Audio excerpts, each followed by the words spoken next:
Praise the lord. దేవుడి నామానికి వందనాలు.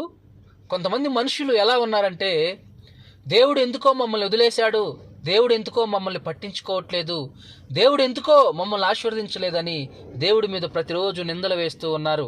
అలాంటి వారికి నేను ఒక విషయం చెప్పాలని అనుకుంటున్నాను.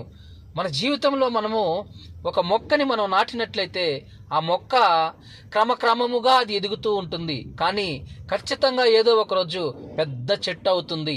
అట్లాగే మన జీవితంలో కూడా దేవుడు మనల్ని క్రమక్రమముగా ఆశీర్వదిస్తూ వస్తాడు, కానీ ఏదో ఒక రోజు నువ్వు ఉన్నతమైన స్థితిలో ఉంటావు. ఎందుకో తెలుసా? దేవుడే పట్టించుకోకపోతే ఈరోజు నువ్వు సజీవులుగా ఈ భూమి మీద ఉంటావా? దేవుడే నీ సాయి చూడకపోతే నీ ప్రయాణాల్లో నువ్వు తిరిగి ఇంటికి వస్తావా? దేవుడే నిన్ను పట్టించుకోకపోతే ఈరోజు నువ్వు మాట్లాడగలుగుతావా? దేవుడే పట్టించుకోకపోతే ఈరోజు నువ్వు నడవగలుగుతావా? ఎంతోమంది నడవలేని వాళ్ళు ఉన్నారు, ఎంతోమంది చూపు లేని వాళ్ళు ఉన్నారు, ఎంతోమంది యాక్సిడెంట్లో చనిపోతున్నారు.